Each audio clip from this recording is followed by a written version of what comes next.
자, 페이지 111페이지 우리가 시작하도록 하겠습니다. 매스 커뮤니케이션의 설득 전략 중 하나인 위협 소구는 지금 위에 이렇게 조금 필기되어 있는 부분이 있는데 여기 부분을 벌써 이제 처리를 한 줄 알고 했는데 그 부분이 처리가 안 돼 가지고 부득불 그 상태로 사진을 찍었으니까 양해를 하시기 바라고 우리가 이제 시작을 해보도록 하겠습니다. 지금 위협 소구라는 게 나왔네. 매스 커뮤니케이션 설득 전략 중에 하나가 위협 소구인데 수신자에게 위협이나 공포감을 불러일으키는 방법이다. 그렇게 해서 설득을 하려고 하는 거지. 우린 지금 뭐 하려고 하는 거야? 매스 커뮤니케이션 설득하려고. 공포란 뭐 외부의 혹은 내부의 사건에 의해 야기되는 걱정, 불확실성, 불안전, 그리고 인지된 위험을 의미한다. 예를 들어 예시내 음주운전을 방치한 공익광고, 방지를 위한 공익광고 영상에서 필름은 되돌릴 수 있지만 생명은 되돌릴 수 없습니다. 그러니까 잘못하면 너 죽을 수 있어 이런 얘기지. 공포심을 유발하는 경우에 해당한다. 어떤 학습 이론가들은 그치? 사이언티스트 뭐 이런 거겠지. 강력한 수준의 위협 소구가 더 많은 주목과 이해를 유발하기 때문에 태도를 더 많이 변화시키다는 가설을 제시하기도 했다. 강력한 수준의 위협 소구가 더 많은 주목과 이해를 유발하기 때문에 태도를 더 많이 변화시킨다. 가설을 제시. 우리가 이거 관련돼서는 담배 갑에 그 포장지 된 부분에 예전에는 아주 알록달록한 색깔로 멋들어지게 그렇게 제작이 되었는데 요즘에는 이제 여러 가지 그 흡연으로 인한 폐에 관련된 그런 안 좋은 사진들을 실기 시작했죠. 그래서 혐오감을 일으키고 그런데 그게 맨 처음에는 굉장히 파괴적이었지. 그래서 담배 흡연을 하지 않는 사람이 보았을 때는 저런데도 담배를 핀단 말이야. 그런데 흡연하는 사람들한테는 그것보다 더 강력한 그 방법, 위협 소구가 되고 있는 상황인 거죠. 그거에 관련된 거라고 생각하고 그거를 배경 지식 삼아서 이해를 하면 훨씬 우리가 이해하기 쉬울 것 같다. 이런 생각이 드네요. 그렇지만 강력한 수준의 위협 소구를 사용할 경우에 감정적 긴장도가 높아져 분노나 회피 등 자발적 방어 반응이 유발되어서 설득의 효과가 줄어들기도 하기 때문에 지금 우리가 뭐 하려고 이렇게 위협 소구를 하는데 설득이 효과가 줄어들어. 그러면 안 되는 거지. 그래서 주의가 필요하다라고 첫 문단이 결론을 내렸네. 다음 두 번째 문단으로 가서 위협 소구의 효과를 조사하기 위해서 그럼 위협 소구는 어떤 효과가 있느냐, 그치? 매스 커뮤니케이션, 이게 신문방송 이쪽 관련돼서는 이런 연구를 굉장히 많이 해요. 심리학 관련된 거지 이게 사실. 최초 연구는 제니스와 페쉬바흐 이 사람 두 명이서 고전적 실험을 했는데 이 실험은 강력한 수준의 위협 소구의 역효과를 보여준다. 역효과. 강력한 게 무조건 좋은 게 아니다. 그러면 아까 그 가설이 잘못되었다. 이 부분을 보여주기 위한 거지. 치아위생과 관련한 강력한 위협, 그리고 중간 정도의 위협, 최소한의 위협. 그치? 그러면 이건 누구한테 보통 하겠어? 어린애들한테 하겠지. 구성된 서로 다른 세 가지 수준의 위협 소구에 관한 실험을 수행을 했는데 그 결과 학생들이 피실험자들이지 치아위생을 위해 권고한 사항을 따르게 하는데 그럼 설득이 되었다는 얘기지. 최소한의 수준의 위협 소구가 가장 효과적이었다. 최소한의 수준의 위협 소구가 가장 효과적. 그러니까 강력한 아까 이 가설 부분의 관례로 우리가 딱 들을 수 있겠네. 오케이. 다음 강력한 수준의 위협 소구는 가장 효과가 없었다. 또 확인 사설까지 해주고 있고 이것은 위협 소구의 수준이 너무 강하면 커뮤니케이션 효과를 감소시킨다. 커뮤니케이션 효과라는 건 설득력을 감소시킨다는 얘기지. 얘는 설득력이라고 우리가 표현할 수 있겠고 이걸 감소시킨다. 그러나가 되었으니까 아니 꼭 그게 정답은 아니야. 그 실험 결과도 있지만 다른 실험 결과도 있을 수 있어. 이런 얘기가 나올 수 있겠네.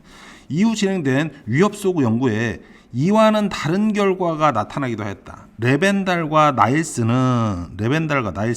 금연에 관해 위협순을 달리하는 실험을 했는데 그 결과는 강한 위협 혹은 공포가 태도변을 촉진시킨다는 사실을 보여주어 강한 위협이나 혹은 공포가 태도변을 촉진시킨다. 그래서 담배 갑에 그런 흉측스러운 사진을 실라봐. 그치? 제니스와 페쉬바의 연구 결과와는 상반된다. 그치? 상반된다. 이게 일치하지 않는데 이러한 상반된 결과를 어떻게 설명할래? 그러면 그것은 위협소구 효과가 위협의 강도보다는 무엇에? 메시지 전달자의 권고가 얼마나 설득력을 지니는가에 달려있다. 설득력, 이 부분이 중요하다는 얘기지. 즉 치아위생을 위한 권고사항인 양치질은 수용자들에게 충치를 예방하는 최선의 방법으로 받아들여지지는 않았지만 양치질 위에 뭐 사탕을 안 먹는다, 뭐 초콜릿을 안 먹는다 이런 것 여러 가지 있을 수 있잖아. 금연은 폐암을 예방하는 최선의 방법으로 받아들여진 것이다. 그러니까 설득력이 양치질과 금연 이 부분은 무게가 같지 않다 이런 얘기지. 이러한 상이한 결과를 보이는 연구들을 참고하여 다양한 실험을 진행한 후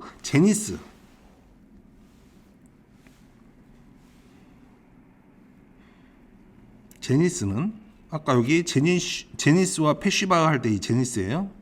이 사람이 최초 연구 결과를 수정 보완을 해서 곡선이론이라는 하나의 모델을 만들었네. 곡선이론. 여기 얘가 곡선이론인가 봐.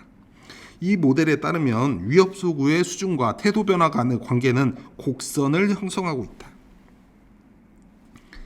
강력한 수준이나 혹은 최소한의 수준의 위협은 약간의 태도 변화를 일으키지만 중간 정도 수준의 위협은 상당히 많은 태도 변화를 유발한다는 것이다. 그러니까 너무 강하게도 너무 약하게도 하지 말고 딱 중간 정도만 하면 효과가 있다. 그러면 여기를 우리가 중간 정도라고 할 수 있겠죠. 여기가 약한 거고 여기가 강한 거다 이렇게 할 수 있겠네. 중간 정도 했을 때 태도 변화가 가장 많이 일어나는 거니까.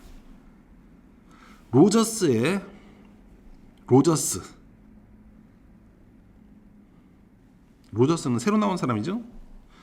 로저스의 방어동기 이론은 설득을 하는데 위협이 어떤 역할을 하는지에 대해 보다 체계적으로 설명한다. 설득을 하는데 위협이 어떤 역할을 하는지 보다 체계적으로 설명. 로저스는 위협 소구의 구성 요소로 묘사된 사건의 유해성의 크기, 그러한 사건의 발생 가능성, 권고된 방법의 효율성 세 가지를 제시하는데 구성 요소로, 그렇지? 위협 소구의 구성 요소로 1번 묘사된 사건의 발생 가능성, 2번 권고된 방법의 효율성, 그러한 사건의 발생 가능성, 그 다음에 권고된 방법의 효율성. 그러니까 여기에 1번, 2번, 3번 이렇게 된다는 얘기지. 그럼 이 구성 요소들이 인지평가 과정을 거쳐서 태도 변화에 이르게 된다 이렇게 설명을 하겠네. 이 구성 요소들은 인지적 평가 과정을 거쳐서, 그렇지? 여기 거쳤잖아 여기. 그리고 나서 인지적 평가 과정을 통해 형성된 방어 동기가 태도 변화의 양을 결정한다. 얼마나 내가 태도를 많이 할지, 태도 변화의 양을 결정한다. 그렇죠?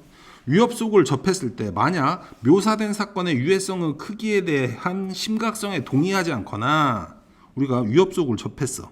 그러면 심각성에 동의하지 않거나 그렇다는 얘기는 뭐야? 설득당하지 않았다는 얘기지. 설득이 안 됐다. 실제로 일어날 것 같다고 생각되지 않는 경우, 이것도 설득이 안 된 경우지. 또한 권고된 행동이 적합하지 않다고 생각되지 않는다면 이것도 설득이 안 된 거잖아. 이런 경우에는 어떻게 된다고? 태도 변화는 일어나지 않을 것. 그러니까 설득이 중요한 거겠지. 설득이. 위협 소구와 관련하여 고려해야 할 또 하나의 요소는 설득의 상황에서 위협 소구가 손실의 차원에서 제시된 것인지 혹은 이득의 차원에서 제시된 것인지. 손실의 차원에서는 어떤 행동을 하거나 하지 않음으로써 기회를 잃어버리거나 부정적 결과가 증가할 수 있다는 위협이 제시되는데 이득의 차원에서는 반대로 기회를 얻거나 부정적 결과가 감소한다는 내용, 그러니까 나한테 이득이 된다, 나한테 손실이 된다, 그치? 이런 위협을 제시한다. 손실을 강조할 것인지 혹은 이득을 강조할 것인지는 커뮤니케이션 상황, 맥락에 따라 달라진다는 얘기지. 그래서 적절한 전략을 선택을 해야 된다. 그때 달라요. 케바케란 얘기지. 넘어가서 일부 연구에 의하면 공포를 불러일으키도록 고안된 공익 광고가 의도하지 않은 다른 감정들도 함께 유발하는 부작용이 있을 수 있겠네. 그치? 원래 공포만 불러일으키라고 했는데 의도하지 않은. 왜? 사람이라는 건 그렇게 간단하지가 않아. 그치? 어떤 사람한테 트라우마가 있으면 그것이 더 심화될 수도 있고 이거 별거 아닌데 라고 생각할 수도 있는 거지. 놀람이나 슬픔 같은 감정은 메시지의 수용에 도움이 될 수 있는 반면 놀람, 슬픔은 그치. 그런데 당황스러워. 이게 뭐지? 분노, 열받네? 이런 감정은 메시지 수용에 방해가 될 수도 있대. 어떤 거는 도움이 되는데 어떤 거는 방해가 되네. 따라서 다양한 감정을 유발하는 위협 소구 사용은 매우 신중해야 된다. 아까 주의를 기울여야 된다고 했는데 여기 또 매우 신중해야 된대. 근데 위협 소구는 함부로 하면 안 된다 이런 얘기지. 하더라도 아주 디테일하게, 그치? 아주 실험을 잘 해가지고 해야 된다. 우리가 1번부터 한번 보도록 하면 1번 윗글을 이해한 내용으로 적절하지 않은 것은 1번 제니스의 곡선 이론에 따르면 아까 우리가 곡선 뭐 이런 거 봤잖아요. 그치? 뭐 이렇게 쭉 가다가 이렇게 되는 거. 커뮤니케이션 수신자의 태도 변화와 위협 소구 수준은 반비례. 이게 반비례야? 여기는 비례잖아. 여기가 반비례지. 그치? 비례와 반비례가 뒤섞여 있는데 반비례라고 하는 것 자체가 잘못된 거지. 1번이 답이네. 이거는 우리를 우롱하는 문제다. 2번 로저스는 위협 소구 구성 요소에 대해 인지적 평가 과정이 태도 변화와 밀접한 관련, 아까 우리가 표에서 봤던 것처럼 여기에서 구성 요소가 인지적 평가 과정에 아주 영향을 미치고 얘가 태도 변화의 양을 결정한다고 그랬잖아. 그치? 그러니까 밀접한 관련이 있다라고 얘기할 수 있고, 제니스와 페쉬바의 고전적 실험에서 강력한 수준의 위협 소구가 가장 효과가 크다는 가설이 틀릴 수 있음을 보여주는 반례로서 작용할 수 있다고 반례 크게 써놨는데, 4번 위협 소구를 사용하여 설득하는 경우 커뮤니케이션을 통해 환기되는 감정이 다양할 수 있다. 어디에 나왔었죠? 방금 여기에서 의도하지 않은 다른 감정들도 함께 유발할 수 있다 이런 얘기지. 제니시 지도와 페쉬바의 고전적 실험과 레벤델과 나이스의 실험이 상반된 결과를 보이는 것은 설득력이 다르다 이런 얘기지. 그래서 설득력이 태도 변화에 영향을 준다는 것을 보여준다. 오케이, 얘는 맞는 얘기고. 그래서 답은 1번이라고 할 수 있고, 2번으로 넘어가서 윗글의 가가 위협 소구였죠? 위협 소구. 나를 비교하여, 나는 지금 여기 접종 이론이네. 접종 이론. 이해한 내용 가장 적절한 것을 고르래. 접종 이론은 수신자가 지닌 신념이나 태도에 반하는 주장을 수신자에게 약하게 노출시킴으로써 개인의 태도와 신념이 외적인 변화 요인에 저항력을 가지게 할 수 있다는 커뮤니케이션 이론이래. 그러니까 옆에서 계속 약하게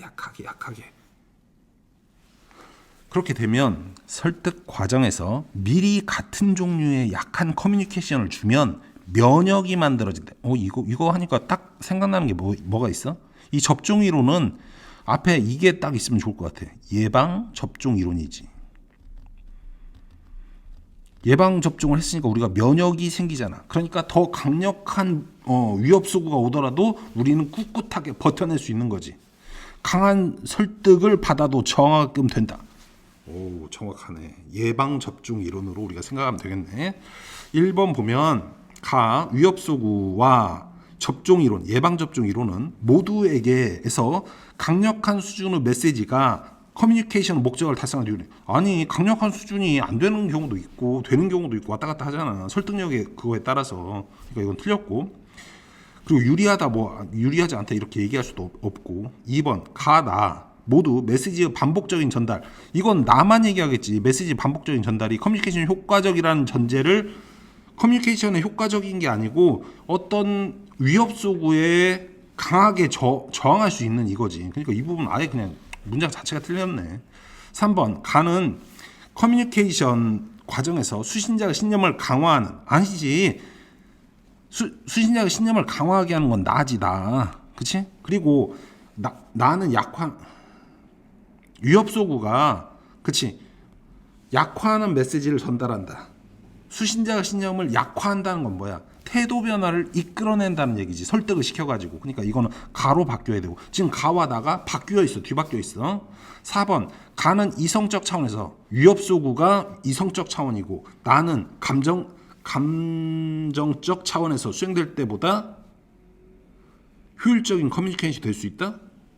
지금 이 부분은 감정적 차원이라고 되게 애매모호한, 이성적 차원은 설득력이니까 괜찮아. 그런데 지금 이 저항하는 이 부분이 면역을 만들어서 저항한다는 게 감정적 차원이랑은 조금 다르지. 그치?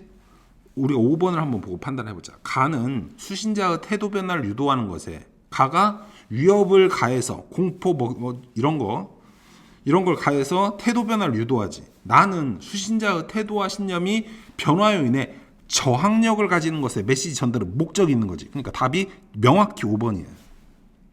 그럼 4번은 다시 보면 가는 이성적 차원이 맞지.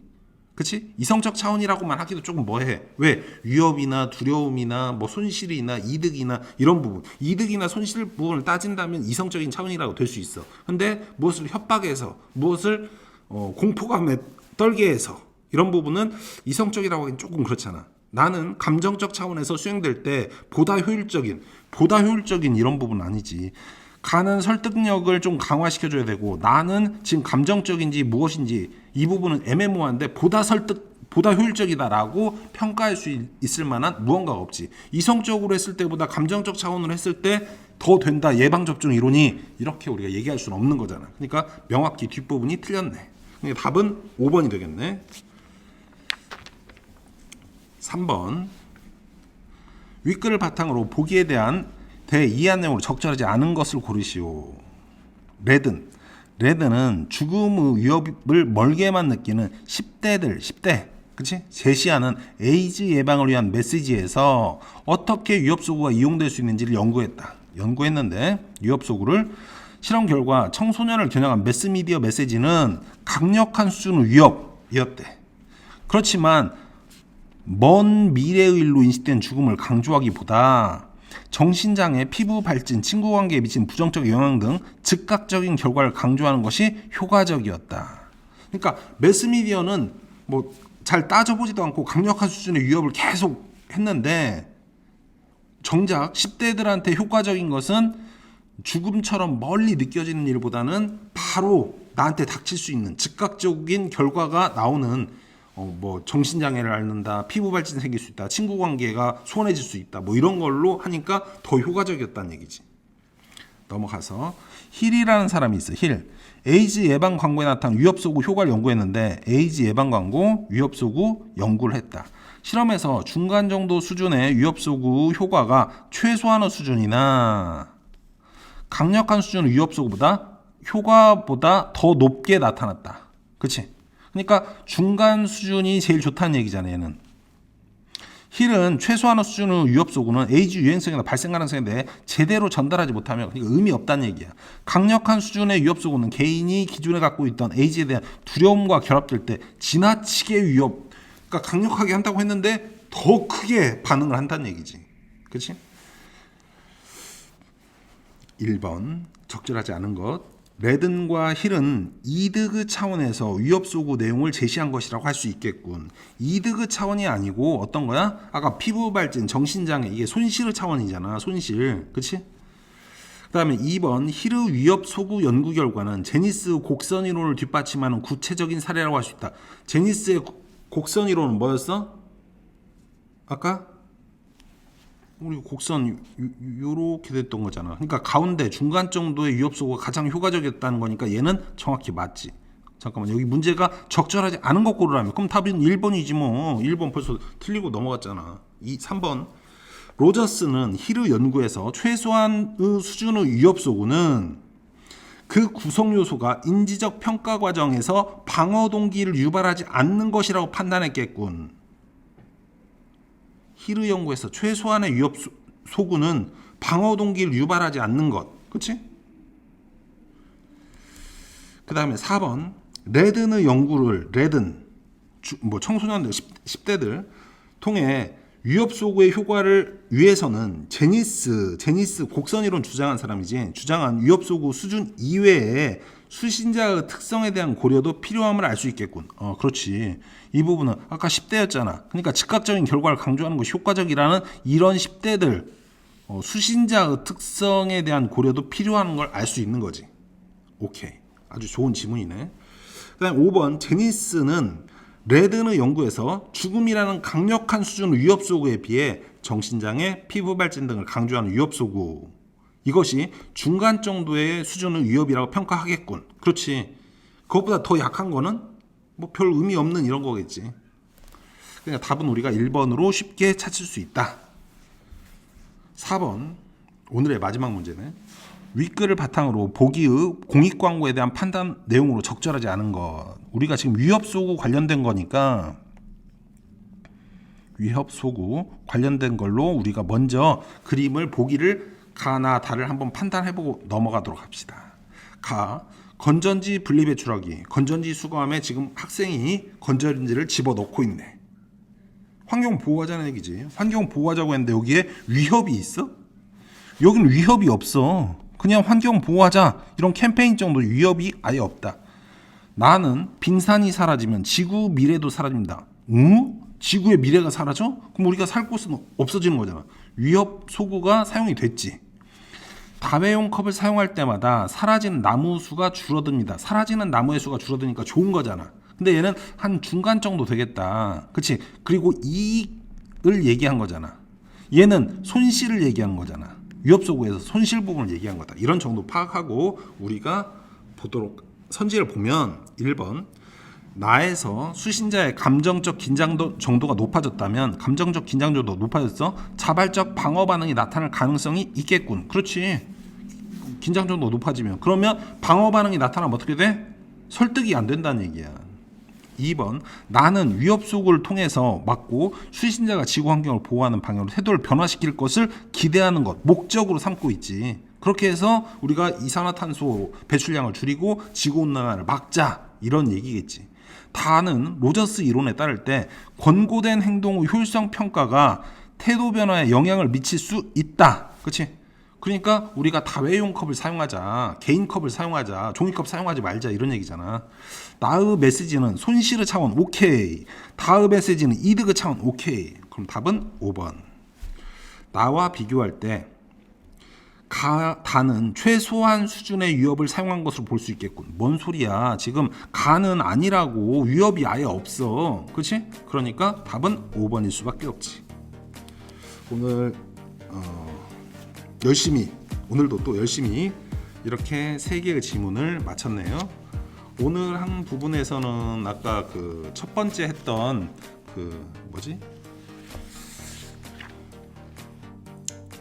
동소체, 이 부분은 뭐 그렇게 어려운 부분은 아닌 것 같고, 두 번째 인문예술 부분에서 피터 싱어가 나는 왜 윤리적으로 행위해야 하는가, 이 부분이 처음에 앞부분에서 첫 번째 문단에서 그 의미를 깊게 생각해서 그 줄기를 딱 잡고 가지 못하면 굉장히 혼선을 줄 수 있는 그런 난해한 지문이 될 수도 있어요. 그런데 우리가 맨 처음 첫 문단에서 예측을 하면서 읽고 비평하면서 읽고, 이 부분은 아닌 것 같은데, 이 부분 이렇게 읽어야 될 것 같은데, 그렇게 정확하게 가닥을 딱 타니까 이해가 잘 되는 거지. 그렇지 않으면 굉장히 어려워질 수 있는 지문이라고 생각을 해서 여러분들 여러 번 읽어서 소화를 잘 할 수 있도록 했으면 좋겠네요. 오늘은 여기까지.